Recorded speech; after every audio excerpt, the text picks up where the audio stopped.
Alrighty then, and it looks like we're live. Hello, geeks, and welcome to the sixth Geek Out session.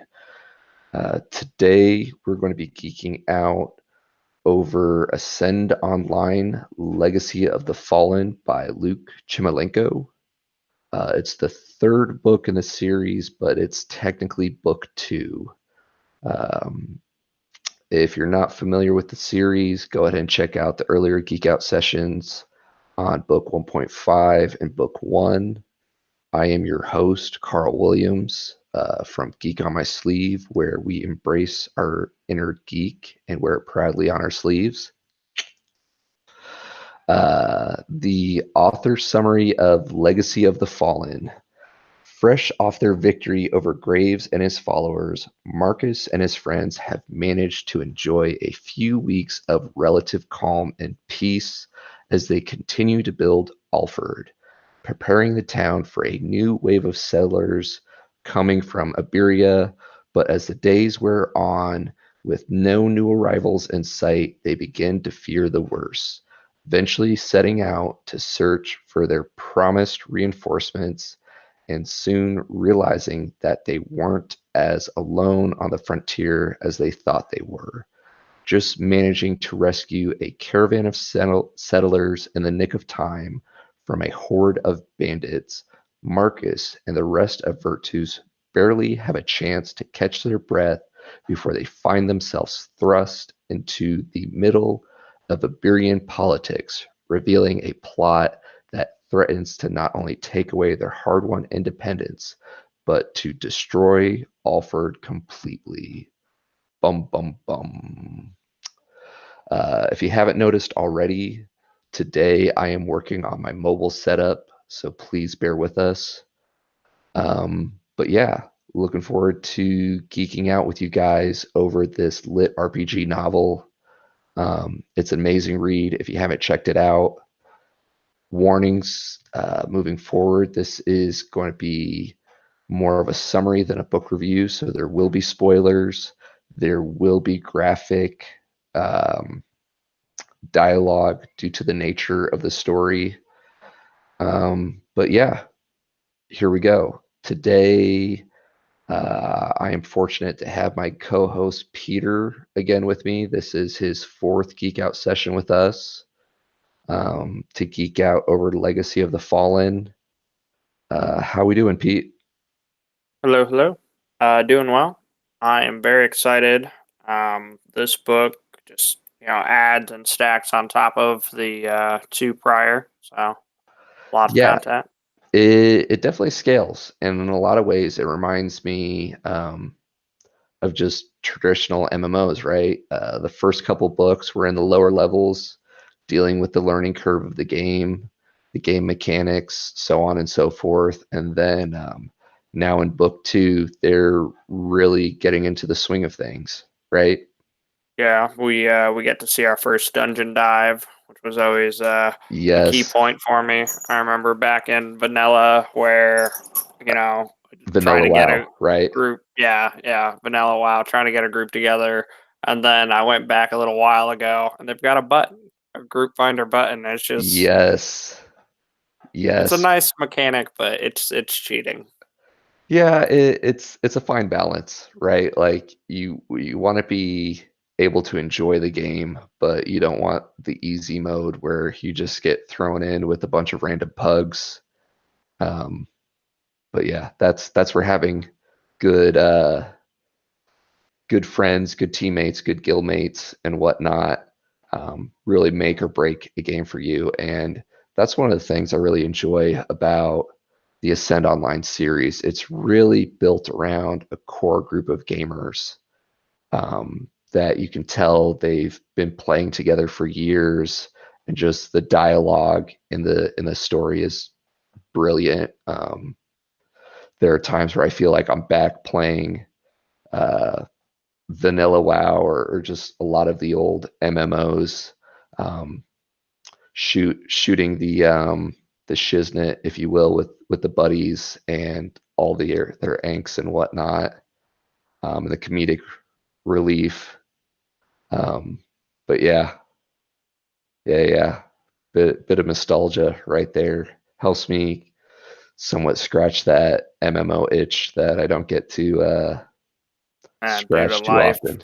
Yeah, a life in adulting gets in the way a little bit with keeping up with those type of games. But yeah, as the summary said, the opening chapter of the book, you have Virtus going out and attacking the bandits, right? Yeah, And very. oh, go ahead. They pretty much just throw us right into the combat. Yeah, or they're attacking the bandits, and that's why they're not getting any of their caravans that were supposed to be coming through, because we knew Alfred was supposed to be getting their second group of settlers. Hmm. Yeah, that was a big part of book one was the promise of more settlers coming to Alford, right? And again, like what's so great about the lit RPG genre for video game fans and MMO fans is you get kind of those game mechanics and those feels from the um, the games, if you will. And sure enough, within the first couple pages of the book, I caught myself smiling where you have Marcus quote, I mentally sighed, almost feeling sorry for what I was about to do. It wasn't my fault that this group didn't know the single and most important rule for player versus player combat. Never abandon your healer, right? Um, sure enough, like I remember WoW Arena days, if you could take down that healer first, you had to It's do it. pretty And much when a it's done deal. yeah, right. And so there I am smiling, nodding. It's like, yep, you take out that healer, um, the match is as good as yours. So yeah, yeah. And then with that simple saved caravan, they double or triple the population size of Alford from the get-go, and that just creates a whole slew of new challenges for Alford trying to adapt to the influx of new players and NPCs to Alford and all the challenges that they have to face because of that.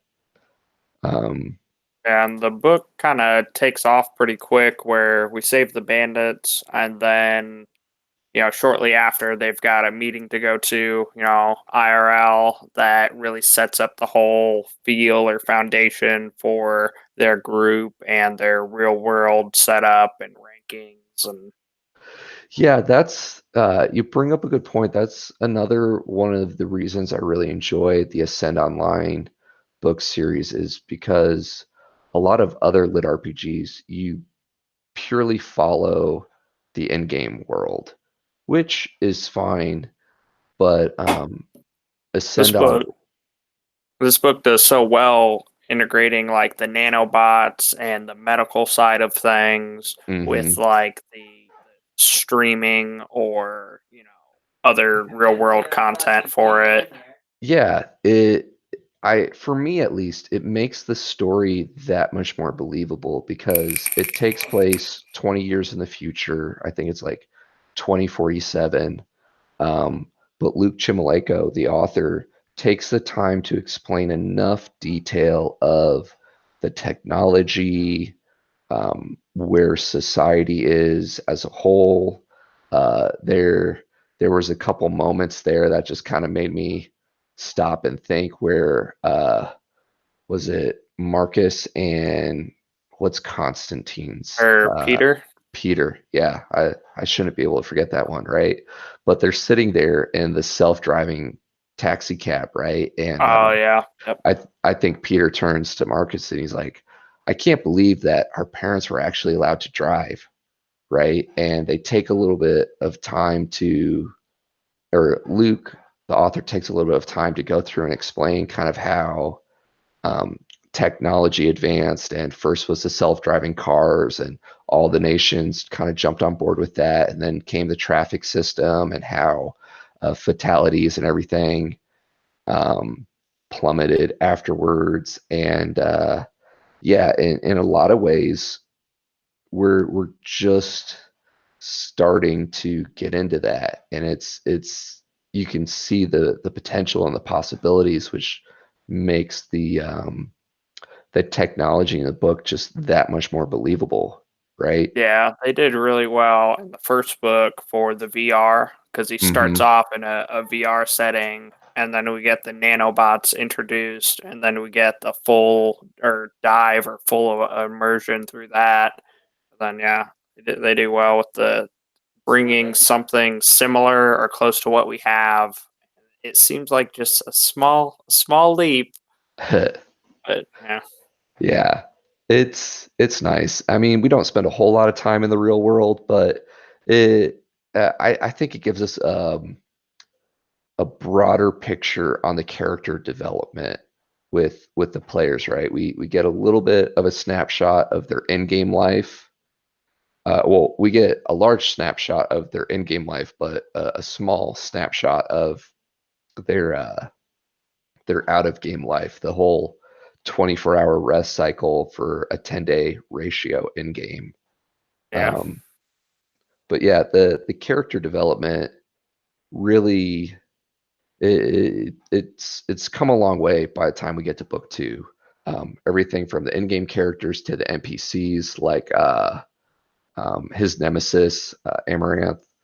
Um, he continues to develop, grow intelligence, and just seeing Marcus' interaction with him and seeing that development there, as well as the humor and the angst. We get a little bit of some of the backstory from the time leap between book one and book two, where um, uh, of Marcus is, Lazarus. yeah, Lazarus has, he has his body has changed so much since being warped or what have you, and Amaranth brought him a Oh, live sorry, snake. Marcus. Yeah, Yeah, Marcus brought him yeah, he got brought a live snake to eat and everything.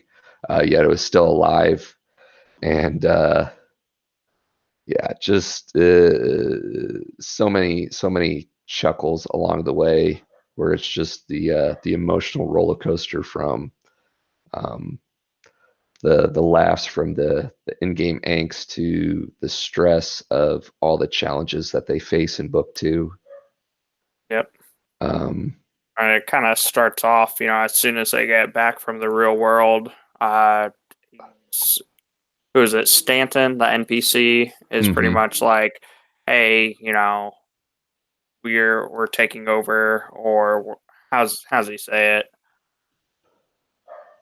He comes in, starts talking to someone about the expedition and how it's still ongoing, and you work for me, and he's pretty much Oh like, yeah, I don't want to work for you anymore, and as far as I'm concerned, this is absolved. And right. then Marcus is just like, wait a minute, what? Yeah, And gets invited to the meeting, and it just catapults from there.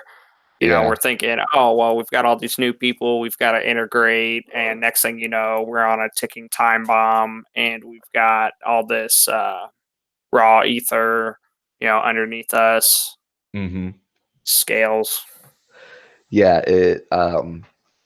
the characters even make that comment. It's like, okay, so we've only been in game for a couple hours now, and X, Y, and Z have all happened, and the book does a good job kind of setting you up there, right? Because early on, the first couple of chapters, okay, like here's all the challenges we're facing. Um, with the caravan came characters from book 1.5 and the NPCs from House. Daenerys. Yes, thank you.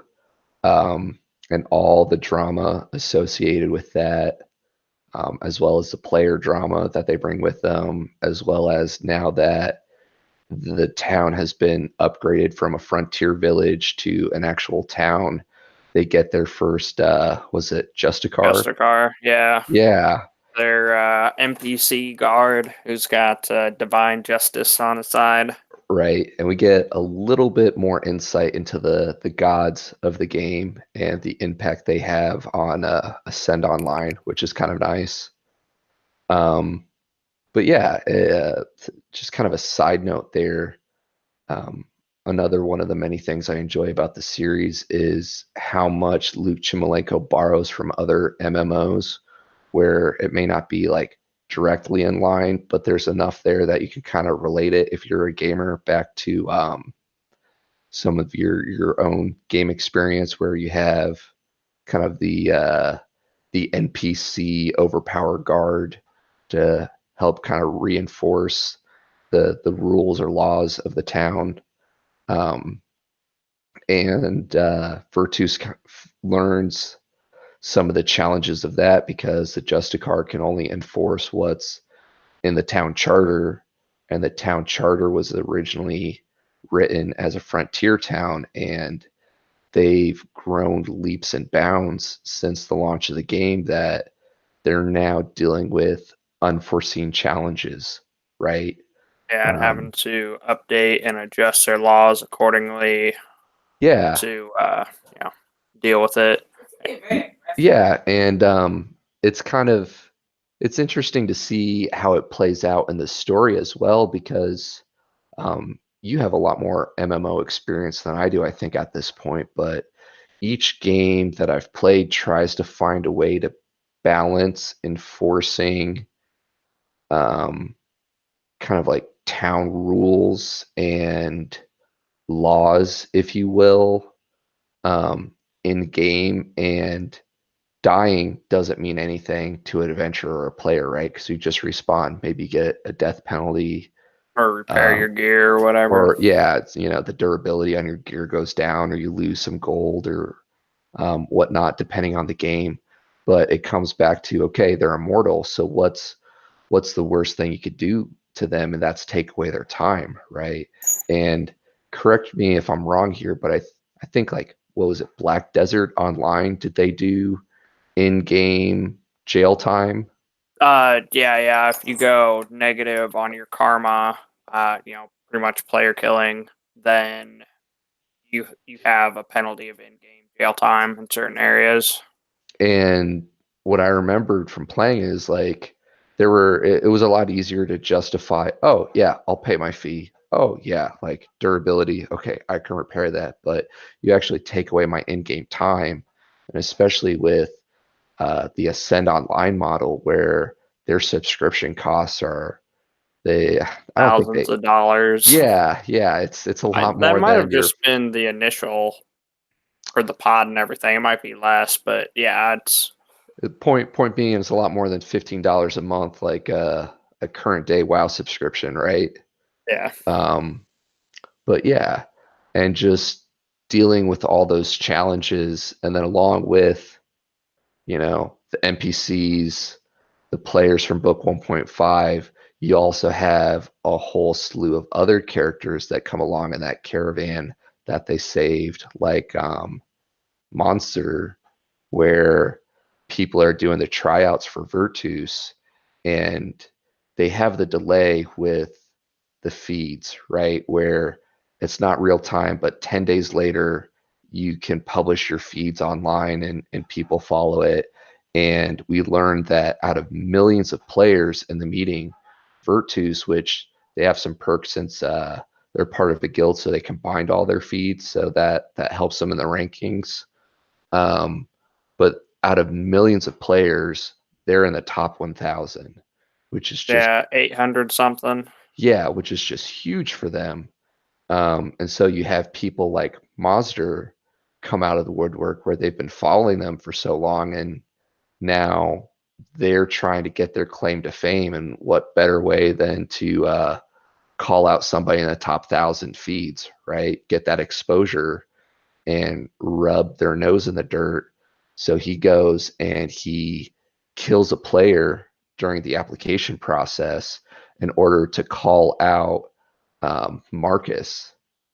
And here he has all these other challenges. I think he just came from the meeting where he dealt with Stanton and all these other challenges, and now he's got some Yeah, all punk the people player. they've got to add in. Yeah, now he's got some punk player trying to call him out and deal with this duel.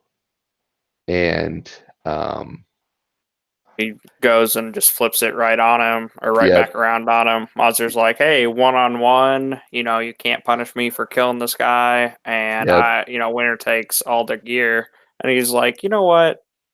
Why does it matter to me how it looks? You're the one picking a fight. I don't need this. mm-hmm, But if we're mm-hmm, gonna do it, here's how good we are and how much you guys suck. We'll do a 5-on-3, yeah, and yeah, yeah.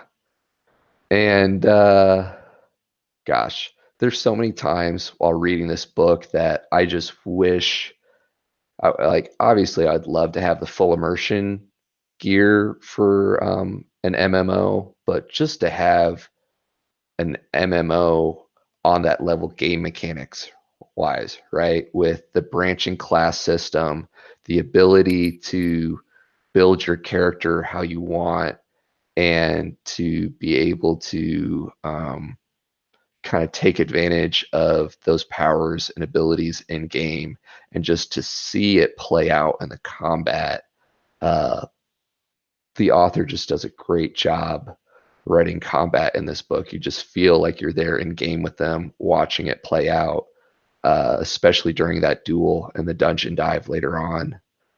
Um, but yeah, after they settle that, we get to really see the limits of the Justicar, right? Because here, Marcus has been used to being the enforcer and kind of the leader of the village, and distributing justice, and his hands get tied by the Justicar, right? yeah, he's thinking that they need to do more to really set an example. And the Justicar's Hmm. like, well, that's not part of our town charter. I can't do that. But also, what was kind of neat with the Justicar, even though it's just an NPC, after everything's said and done, he rebinds Mazder's spawn point and he banishes him. He Right, then goes to Lyrian, and I think they say it's so quiet he's not even sure if he's talked. And by the time he turns around, he's already walking away. But the yeah, Justicar is saying, "Hey, whatever you say here is going to set the foundation for how these are dealt with." right. And it goes back into the whole, like, how advanced the NPCs are, right? Yeah, Like, they could he's be people in their own rights. there, yeah, he's bound by the parameters of the charter, but he sees the bigger picture and the impact of what's going on there. Um, but yeah, and in this book, you really get to see a lot more of the guild members outside of just that core group of players that we start out with in book one. Uh, like I'm probably going to butcher his name, Leandre, the cat architect and everything, who has been helping them take over building the town, and just taking it from a town to a village to, kind of jumping ahead a little bit, but uh, Virtus wants to eventually make Alfred like a player nation, right? And so Yeah, he's, independent of the mm-hmm, Holy Ascendancy and mm-hmm, Iberia. right. So he kind of helps them there, and one of my another one of my favorite quotes from the book is when him and Marcus are going back and forth, and they're like, you know what they say about a reward for doing a good job, but Oh, but of more work. course, more work. Yep, Yeah. yep. And it's true. But his personality is good too, because he's like, "Oh, what are you doing waking up, me at this time, to put more work on me?" Right. Yeah. Yeah. It's But another cool segment. So after we're getting all that, they briefly jump back into reality and they get some of their other guild members, like Freya and I think Thorn.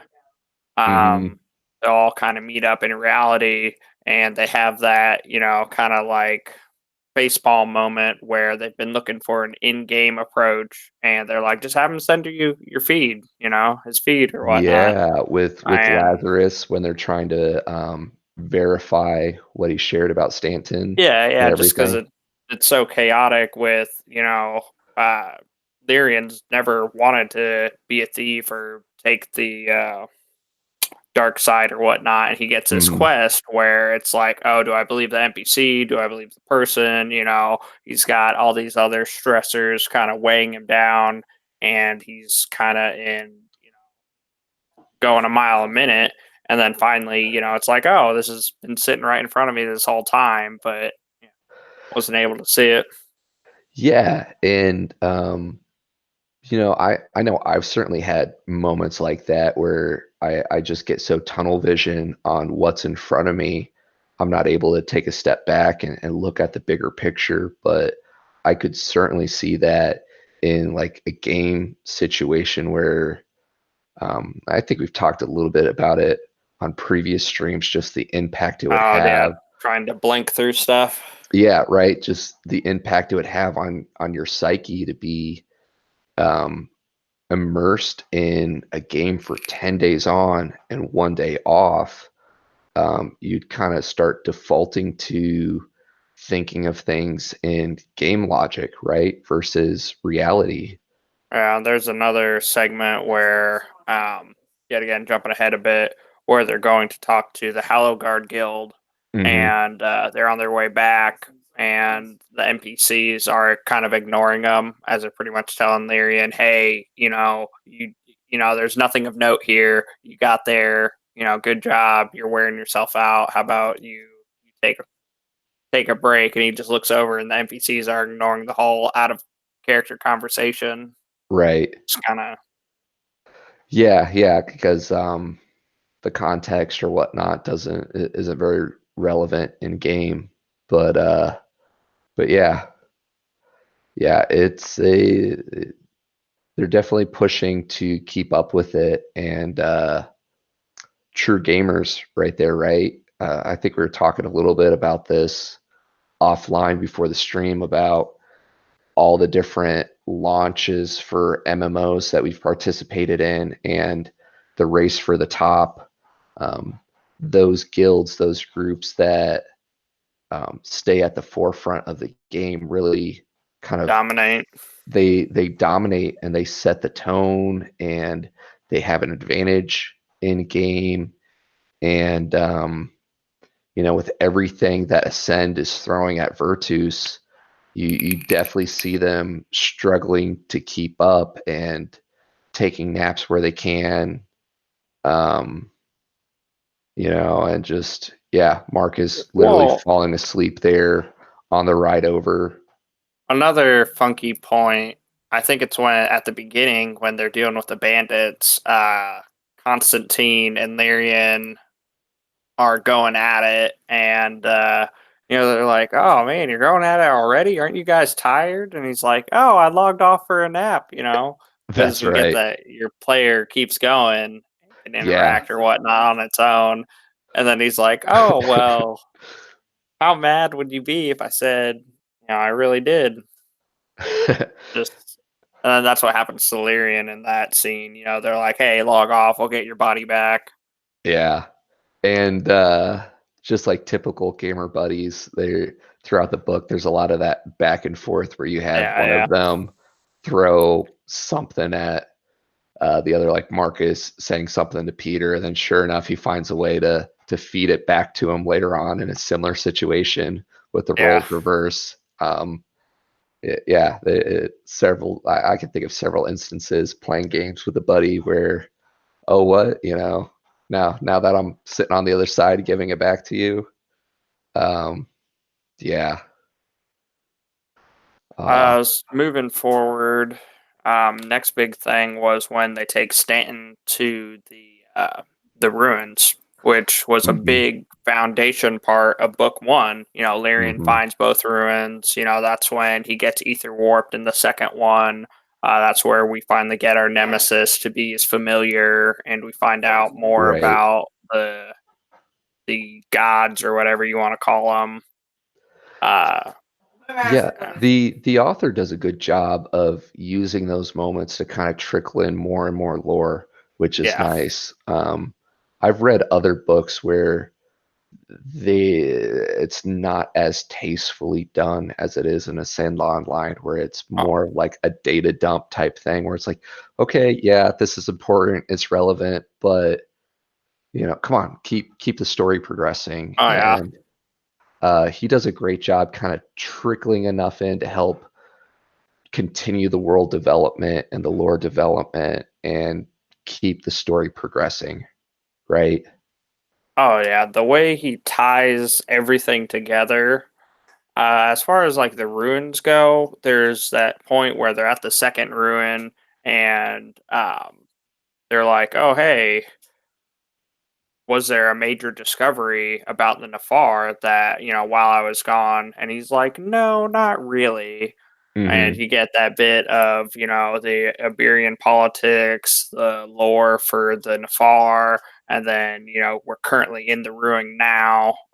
Later on, there's a good one for when after they dig everything out and they're going through our first real dungeon dive, and the Hmm. way that the spirits are saying certain lines that then give us the lore, but then we're currently in the combat and very involved with that, and then it's also kind of playing out for what's going on now. I don't know. It's beautifully tied together. I look forward to the day that games are so well developed that, like, in moments like that you're just talking about, where like the spirits and the NPCs come and start saying whatever and helping flesh out the lore, that he then takes that information and then goes and interacts with other NPCs to continue the quote quest line, right? Where it's like, hey, they said this, hey, NPC with a relevant background, a priest, uh, help me understand this, right? Where, um, I mean, the games are constantly developing and becoming better and better, but I remember years ago, the dialogue wasn't really that important, right? You just skip through it So for and, me, WoW, I just spammed the button. I right, looked at the map and saw the little glowing symbol. The one right. that did the best was SWOTAR, or Star Wars The Old Republic. They went above and beyond where they had the cinematic, voice Yeah. actors, full like I think they were one of the first ones at the time, right, to actually have independent voice actors, where almost every, at least primary storyline, had a voice actor and a cinema to help keep the story progressing, which yeah, yeah. They it did it the help best for me. it helps with the immersion, right? To like Yeah. really feel that you're a part of the universe. Um, but yeah, hey, I mean, Ascend Online's only 20 years in the future. Yeah. Uh, we'll have our day maybe. Um, but yeah, sorry, went down the rabbit hole there. Um, the we were talking about Stanton, and we're in book two. They're growing the guild because I think at the end of book one they just formed the guild, right? In the Yeah. book Yeah. It's like the 1.5, very last. yeah, the last announcement or speech. And then book 1.5, we get the snapshot of what's going on in the capital, Iberia. And then book two, it all comes together, where both casts are out there in Alfred and dealing with Stanton, um, and trying to figure out where he's involved with. And as they're taking, you have to get as much done as you can, right? So they're training up the new recruits while taking Stanton on the tour of, excuse me, the ruins and The Oh man, other, that snake fight was pretty intense. yeah, yeah, it And was. that's another way they just tie it all together beautifully because Alford's population has tripled, so they're Hmm. running low on food. So that's why they take out their new recruits to train them to get food for Alford and to Hmm. show, the ruins. And it's tied together beautifully. And they're like, hey, so let's stage a fight. Let's pull a couple people. Let's see if Stanton is reliable and to see if he's going to fight and help us. And Right, then, throughout that scene, it brings more of the Stanton and Lazarus, and he's pretty much like, hey, we're not. The only thing we could get him to agree on is not to risk himself. right, because NPCs don't respawn, but adventurers do, or players. Yeah, Um, but yeah, and that leads them to the point where uh after um Marcus pretty much calls him out and be like, no, excuse you, these ruins, they're ours. You need our permission, so on and so forth. And then Stannis finally says, "Oh, hey, we could trust you, right?" And yeah, bring you into the fold. They're like, drops the what? real truth. And then Lazarus, who was looking forward to wrapping things up and going back to the capital, finds out like, oh, we're going to be here for 6 months. Which is already longer than they've been playing originally. I was just about to make that point. I think they're only like a month or so in by book two. Does that Yeah, sound yeah. right? Yeah, I yeah. think it's I a want to say little like, past a month. yep. Um, so yeah, so then you have another 6 months. So he's not happy about that, but But it's some foreshadowing, and mhm, sorry to jump around, but towards the end of the book, as they're battling in the final raid, we finally see Lather Lazarus. yes, his sword start glowing, and it's like, oh yeah, he's finally unlocked all the true power of the sword, and Yes, you the just get evolving that, yeah, weapon. the evolving weapon, that little Oh scene. I'm just man. like, why is it over? Yeah, yeah. Anyway, That's the sign of a good book, right? It yeah, fulfills enough of the promises that they set up for you and then just teases you with that much more. And oh, I guess you have to wait for the next book, huh? yep, yep. But uh, anyway, Stanton's dropping the bomb, being like, "Hey, so I'm actually not Lord Stanton. House Daenerys picked up this persona so that I can develop and infiltrate." And then we get a little bit more backstory with Aldwin, where he's like, "Hey, if I knew that, I would have never let you near the king." And they get the little NPC back and forth. If hmm. the short time you've seen me, I was able to, you were able to detect me, that I wouldn't be very good at my job, more or Yeah, less. And yeah, man, just that letter from Daenerys, yeah, yeah. or I don't know, Where, the where, Dowager Queen. yeah, right. Where you get a bit more of the backstory, and pretty much what they wanted is, oh, by the way, you're on your own. We have our own issues to deal with. Good luck in all the upcoming challenges and conflicts, right? But they do, they have one good thing where they're like, oh, we're just trying to flush out all the other House representative or House spies and this, Right, that, and the other. And right. they bring the different dynamics in that meeting where Stanton's like, "Hey, so I found one of them. Unfortunately or fortunately, he died." And then they're like, "Oh well, you're the first people to join us, so there's no one that can be a spy." And he's like, "Well, what if they set up all the bandits?" It's just like mind blown. Mm-hmm. Mm-hmm. And just because you haven't found them yet doesn't mean they're not there, right? Yeah, it could have So been the original or so on.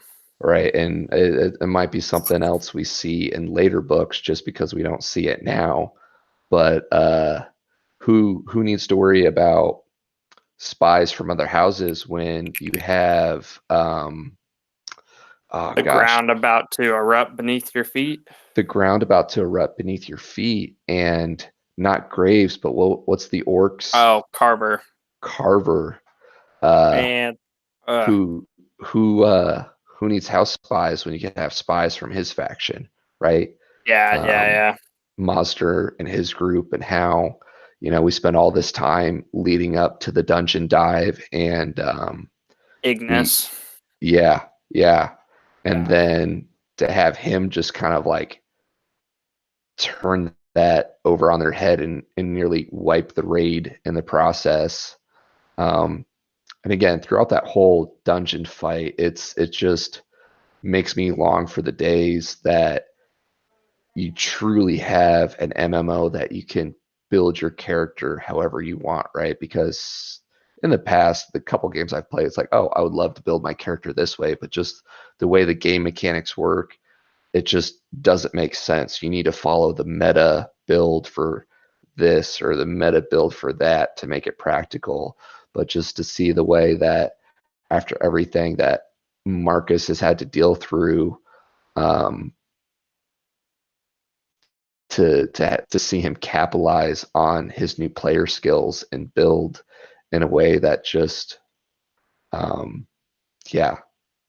And there's a couple good points or good moments for me when like Mazda does the triple, cast of the spell, which Hmm. is, just a He's single ability or glimpse into it, but he is a spell sword like Lyrian, and seeing the alteration between that and then shortly after where the guy who Mazda kills, he's training him personally, and he has, they're like, oh yeah, that was a good bout. And he's like, oh, but you're bare chested, I'm fully armored. And he's like, and you're a priest with a melee build. Like that to right. me is kind of like unheard of or not super common, but would be a cool dynamic to be able to. Oh, yeah. Like I was saying earlier, I would love to have an MMO where it's like, oh, this is the playing style I would like to do. And to have an opportunity to make that work without it worrying about it being meta or whatnot. And Or min maxing everything. yeah, yeah. Um, and you see that a lot through Ascend Online, where the team gameplay mechanics uh, are more important than just the individual abilities, right? There were a couple Yeah. key moments throughout there where, because they knew how to synergize as a group and fight together, they were able to overcome superior firepower. Um, And the biggest thing for me with that is Lyrian. Like, he's a spell sword, he's a mage killer, but for mhm, me, he's a kitey tank. Like, he's right. always blinking in and disrupting spells and getting out. We Yeah. find him in more, you know, oh shit moments than should be, but he's a kitey tank. Yep. He pulls aggro off. We saw it with the snake fight. Hmm. Everything's going to hell, and he's like, "Hey, I've got to stop him from reuniting with his mates," and he ends up on the head and whatnot. And you see it again for when we're doing the dungeon dive and the specters start rising up and Hmm. whatnot. And then you see it again when Ignis is trying to wipe the raid and he pulls the beast early.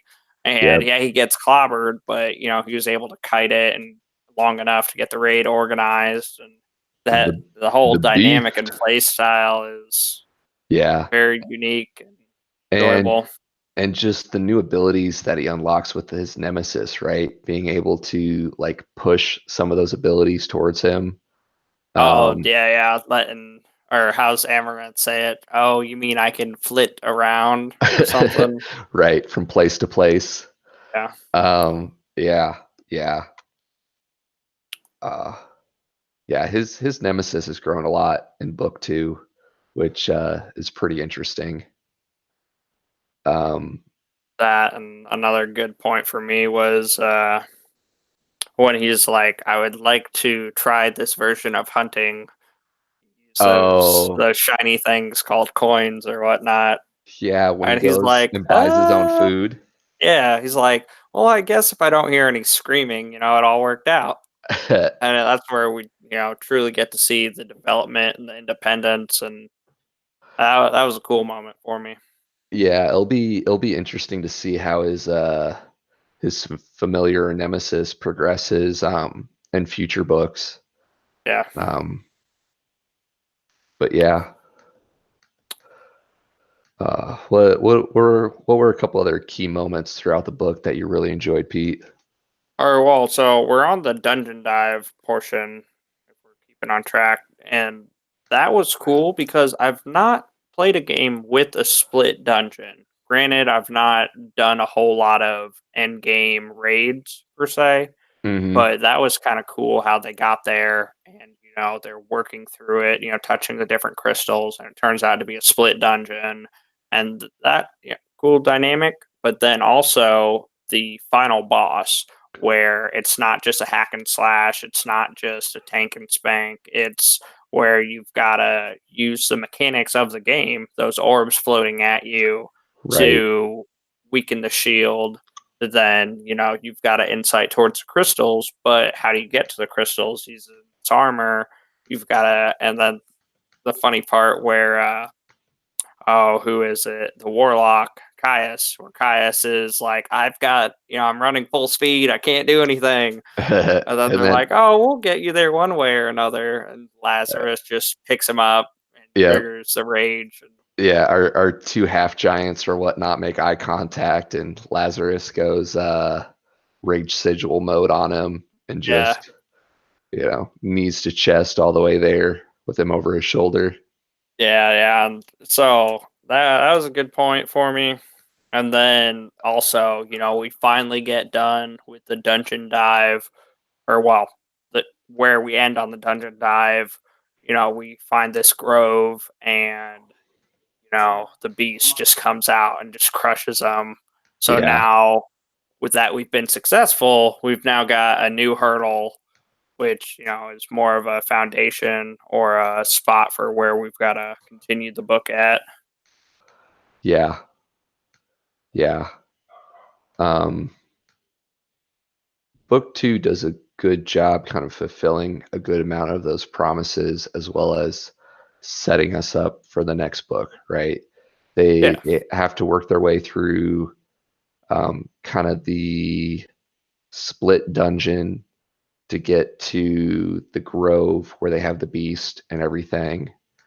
Um, And the ley line for the world event, and that's another thing I enjoy about it, is the foundation for it. Anything you do impacts the whole world. So we've got this ley line which has erupted or has shattered or whatever, um, and it leads into Iberia, which is the capital, and they're about to have a battle with the Holy Ascendancy, and it's all tied together beautifully.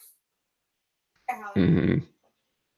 Yeah, it's nice to see just the scaling, right? You have so much that goes on just in their little village, Alford, but you also get the full scale as well.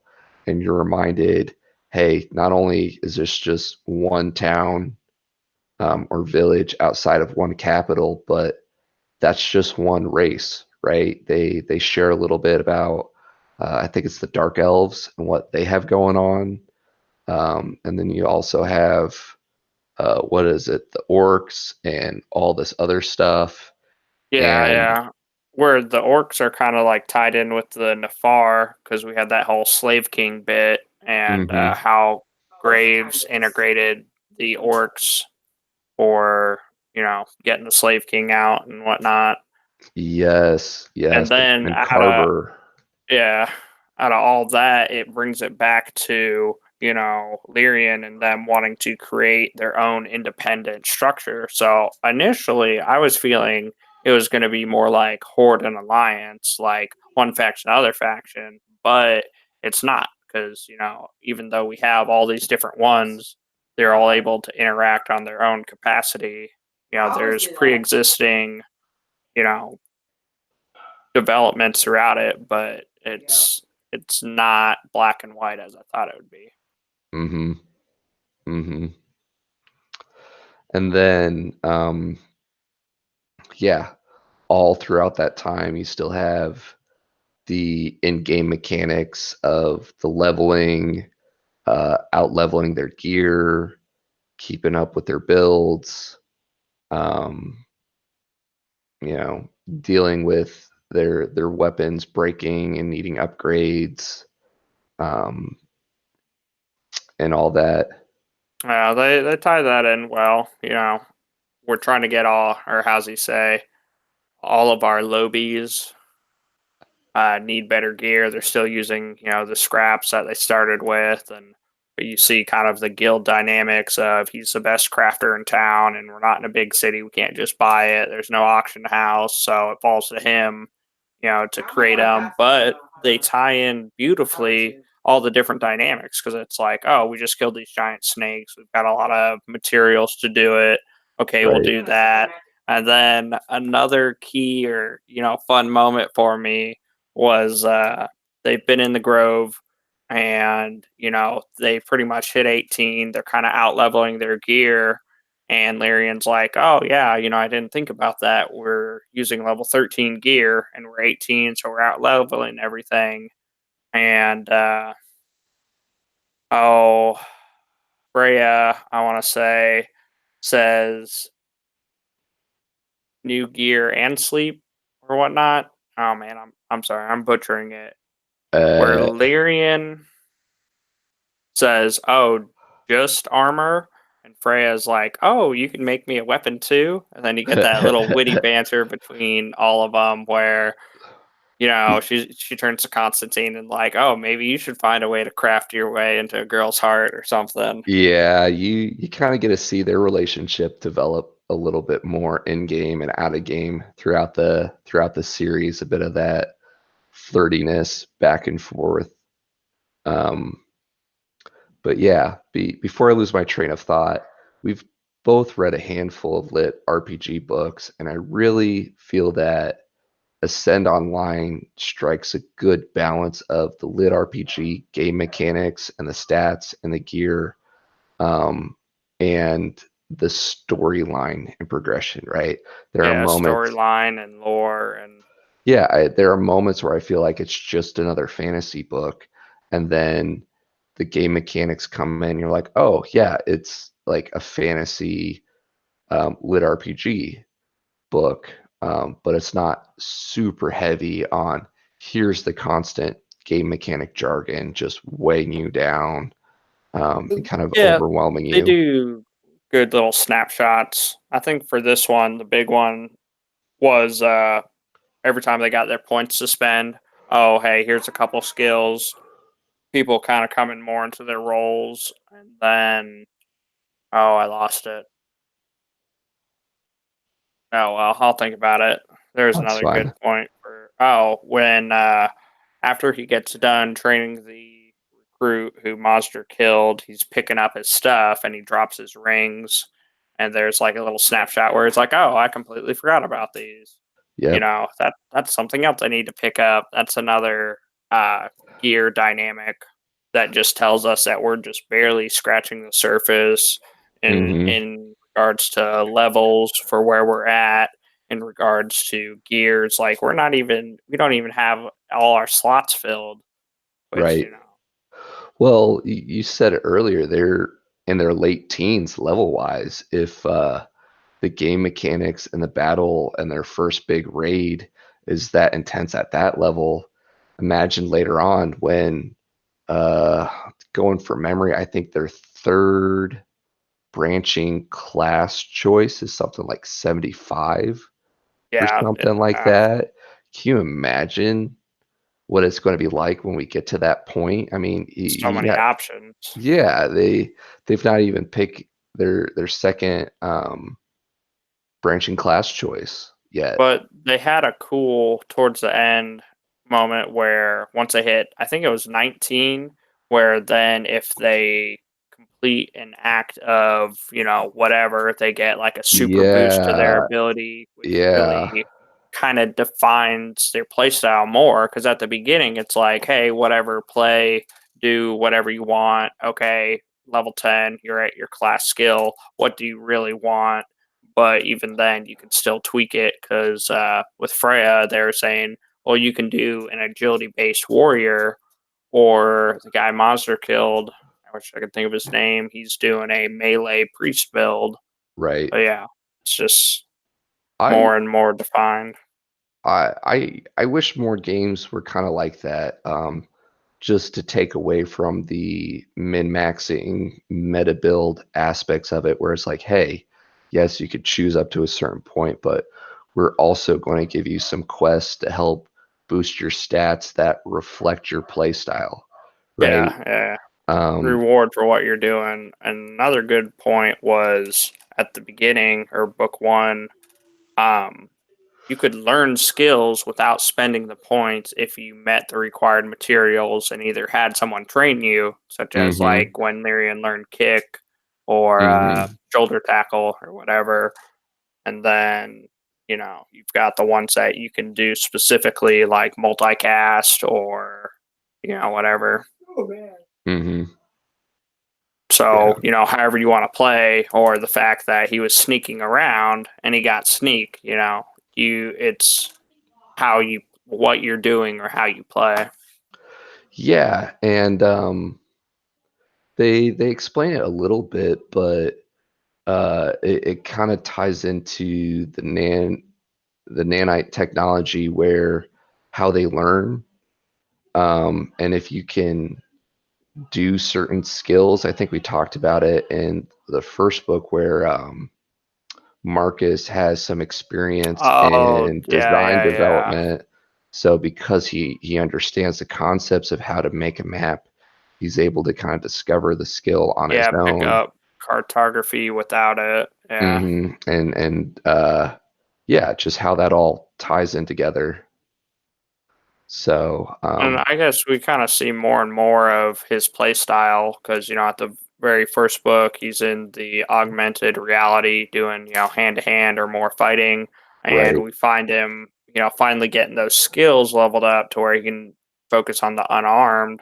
So he's, still fighting with his sword, but there are several times like the duel with Monster where, you know, um, he ends up using its unarmed combat.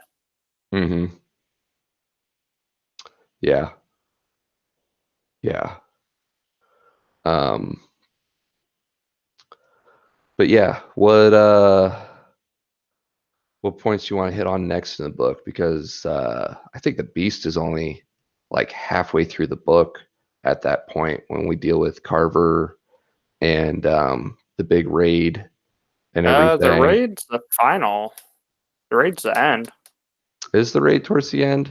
Yeah, yeah. The raid's like the final things that happen, I guess I'm getting mixed up because they do the split dungeon and then earlier.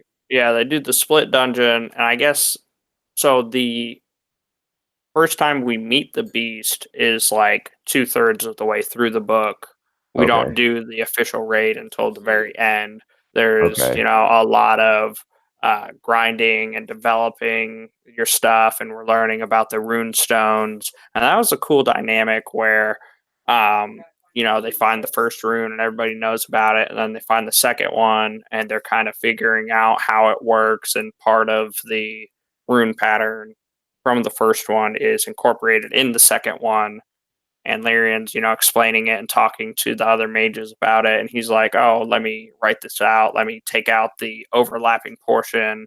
hmm And, they're able to find out, oh, it's a containment spell. Oh, hey, this is what we're looking for. We get our little ray of sunshine or ray of hope. Hey, we can actually manage this. Yeah, Alfred might not just spontaneously blow up wiping us all out in the process. Yeah. Um, yeah, yeah, And then they upgrade the gear, and we also get a bit of, I think it's before, where we get insight into Leandra, the archetype, or archetype. architect.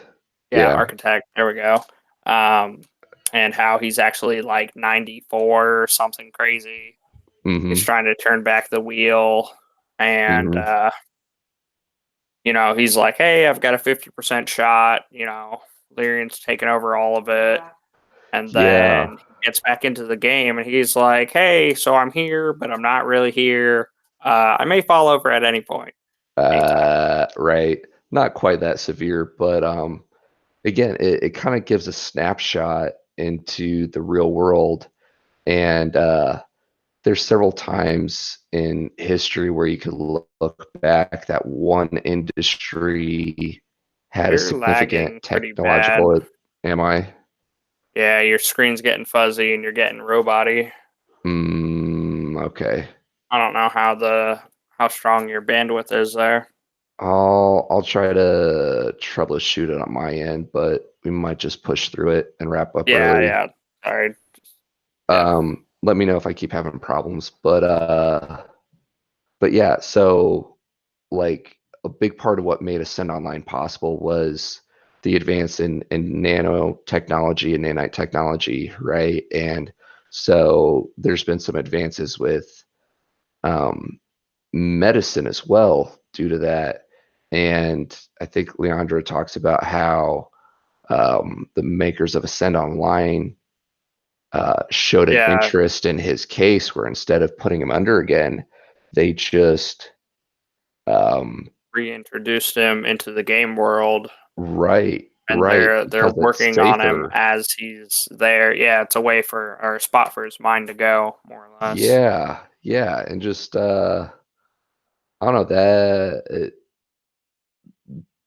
I, I don't know. It'd be nice if something like that comes about in the future, right? Instead of just putting you under anesthesia where you're just knocked out for a Well, couple weeks to be able to go and still experience your life in a virtual reality there are instead. so many other things that incorporate that idea that I just can't wait. Kind of like, sorry, jumping around Sword Art Online. I knew you were going to go there with that. They, Yep. in their second season and for their third season, that's a big part where second season they've got pretty much a paraplegic or a person who has lost quality of life, is no longer able to do things they enjoy, but they're able to dive or submerge themselves in the virtual reality world and get back a sense of life. Right. They're no longer crippled, they're no longer whatever, and they're able to do that. And then in this one they're already incorporating the nanite technology for the atrophy and for all this. And when Lyrian gets into the real world, he's they have that moment where they can't really rationalize, or they're doing a double take for, oh, is this a stranger next to me?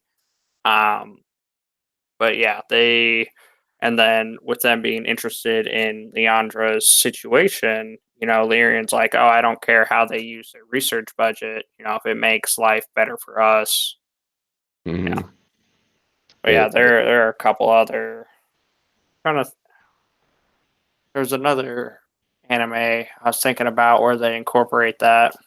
I could think of a couple of examples book wise. One of the future Geek Out sessions that we're hoping to do, Life Reset. There's a couple characters that um, they're brilliant in their own right, but physically they have some handicaps, and that's part of the appeal of virtual reality. Is and I've even seen it a bit with some of my gamer friends. Like you have a persona in real life, right? But in the MMO world, um, some people just completely take their persona in a different direction, right? Where they Yeah. may be shy and timid and embarrassed about whatever in real life, but in the virtual reality, they're a raid leader or a tank or, like this brash, um, aggro heavy guy, and they just embrace it in a lot of ways. Like that's who they are. But in other settings, they're shy and timid and keep to themselves. Really being able Um, to jump into that role and play it out.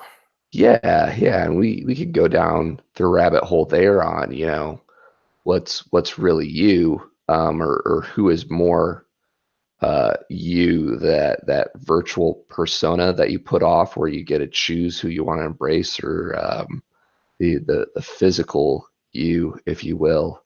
But that's a rabbit hole for a different time. Um, but yeah, I really like how the series scales up to this point. Oh yeah, Um, so much you know, potential. So much has been done. We're invested in our characters. We're invested in hmm the world and Oldford, and uh, hmm starting so to much foreshadowing. starting to branch out into setting up additional settlements. Early on in the book, part of the caravan that they save goes and sets up a neighboring town, and the main group kind of has mixed feelings, where they wish they stayed in Alford to help with their gung ho-ness to build up that settlement, but at the same time, when they get the vision of a player nation slash kingdom, they're like, well, that only helps us Yeah, out, we've right? got room, and it kind of already started the foundation when they're having that back and forth. That's another hmm good thing this book does is they're not super overpowered, and you feel like you're going through the steps with them. Right, Like right, they're in reality and they're talking about it, and kind of like the other thing for, oh, just get his feed, and he's like, oh, I didn't think about the real world solution, right. or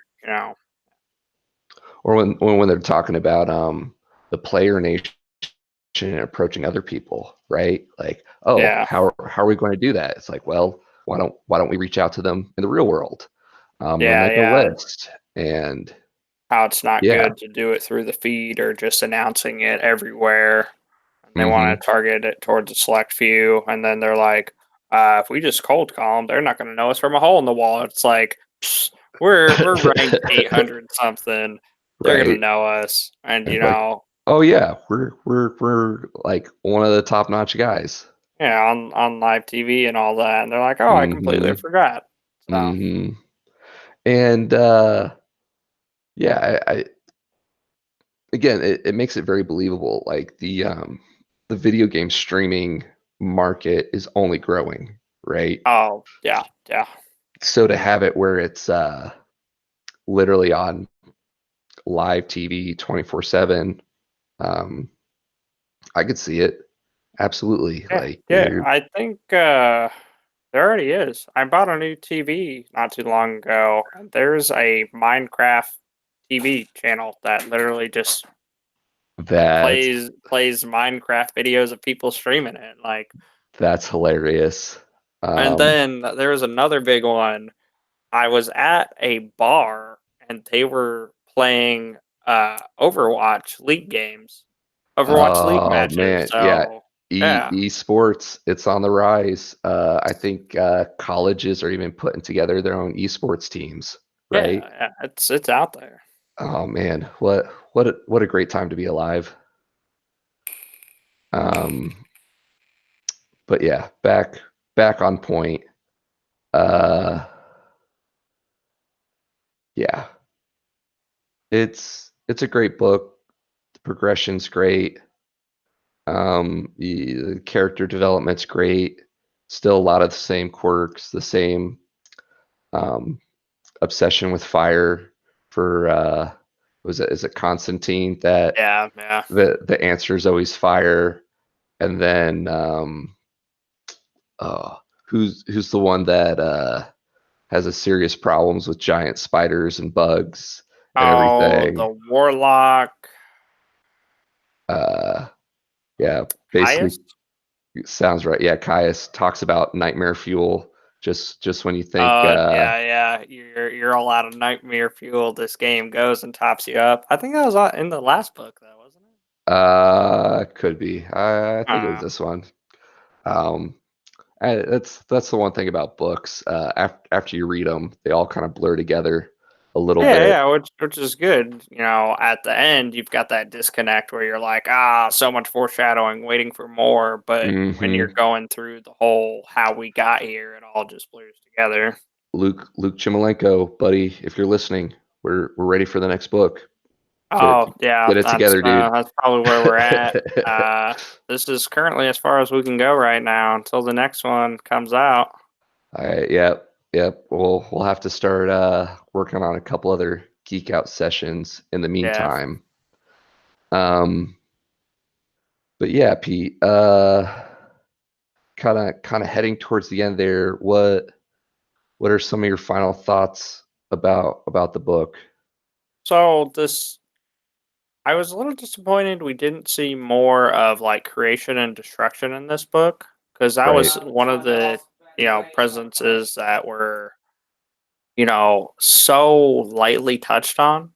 Right. Other that's probably my only thing I have against the book. Other than that, phenomenal book, beautifully ties everything together.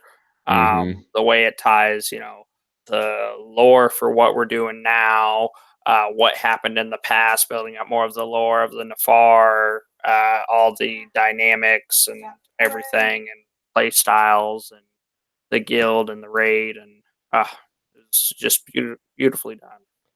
You're right. Book 1.5, I felt like we definitely got a lot more of the lore. We definitely got a lot more of kind of the backstory to how the game came to be, and they tease a lot about the gods, and I'm really curious on their impact on the game slash world. We got a little bit of that in the explanation of the Justicar and his neutral god.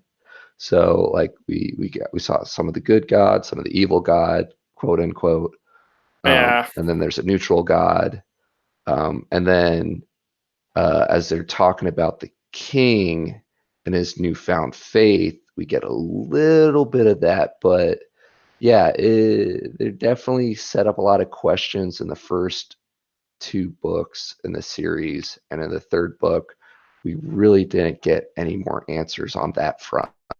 No, no, but I mean Um, it's still like on the second book or 1.5 where they're talking with Quinn. Quinn and Lazarus are talking and they're like, "Oh, all the wizard's raw emotions, when he saw the sigil, he was, very angry and everything was so raw and real." And then they talk about how, hey, this is a computer program. Computer program doesn't really understand time. All they probably did was sped up the timeline. It's just processing power right. and just how it all developed. And they hint at it, but that's the only real segment we see of it, which is kind of cool because then you get to, personify it however you want and kind of build for how you feel it is or what you feel it should be. It's kind of like foreshadowing, but at the same time, it's kind of just a tease. Yeah, yeah, yeah. Um, but yeah, final thoughts on the book. It's my money and I need it now. No, buy the book. it's I it's can't def wait for the next one. Yeah, it's definitely up there at the top of my favorite lit RPG books. Yes. Um, Looking back, I want to say it definitely wasn't the first one in the lit RPG genre that I found, but it was one of the first couple lit RPG books that I got exposed to, and in a lot of ways, um, I don't know, I guess Setting the follows. expectations kind of high. Yeah, it sets a high expectations, and while it's still in a lot of ways a very traditional type of lit RPG where you have, the MMO feel from player's perspective, dealing with NPCs, it still finds its own way to be unique and fun and interesting and keeps you wanting more, right? Yeah. Yeah. Um, but yeah, if you haven't checked out Ascend Online by Luke Chmilenko, highly recommend looking into it. Um, this weekend, we're actually doing 2 Geek Out sessions. So tomorrow at 6 p.m. Eastern, June 23rd, we will be doing our first stream with multiple people live. And the book we'll be reviewing is Skyward by Brandon Sanderson. Full disclaimer, I am a Brandon Sanderson fanboy. And I don't mean to put words in your mouth, Peter, but you're a big Brandon Sanderson fan too, right? Yes, yes. And Brandon Sanderson, it's kind of a different genre from where we've been with the lit RPGs, but oh Mm-hmm. my god, he builds and develops worlds, and he's got so many different arcs, or not arcs, different realms that he plays around in. And this is kind of a standalone right now, Mm-hmm. but he's done so well with his other ones. Yeah, Brandon Sanderson is a phenomenal author. I really He enjoy a lot he's of his works. he's definitely like in the current generation of authors, one of my top authors. And Skyward is a young adult book, but even I recommend it even to adults. So if you haven't checked it out, pick it up. The author description is defeated, crushed, and driven almost to extinction. The remnants of the human race are trapped on a planet that is constantly attacked by mysterious alien starfighters. Spensa, a teenage girl living among them, longs to be a pilot. When she discovers the wreckage of an ancient ship, she realizes this dream might be possible, assuming she can repair the ship, navigate flight school, and perhaps most importantly, persuade the strange machine to help her because the ship uniquely appears to have a soul. And what I really enjoy about this book is it takes a different approach, and this is Brandon Sanderson's own words on the traditional archetype of a boy and his dragon, but it's a girl and her sentient starship. Spaceship. Yeah, Yeah, yeah. yeah, and it's a phenomenal book. I've gifted it several times to young adults, especially young females in my life, because Uh-huh. Spensa is just an incredible um, character, if you will. And yeah, I hope you guys will be able to join us for that Geek Out session tomorrow. Um, It kind of ties in very well with the other one you did. I forget the name with the spiders oh, and star travel. Children of Time. Yeah, yeah. Yet again, different author, different storyline, similar kind of genre where apocalyptic esque, but with space Yep, travel. yep, So yep. it ties in well, but yeah. Yeah, it definitely falls in the sci-fi um category. But yeah, yeah. Definitely looking forward to geeking out over Skyward tomorrow. Hope you guys will join us. Pete, again, thanks for joining me for this Geek Out session and joining us tomorrow for that. Yeah, Um, glad to be here. if you guys have enjoyed this content, want to support this channel, please share this video with a geek in your life. And we look forward to geeking out with you guys here soon. Bye.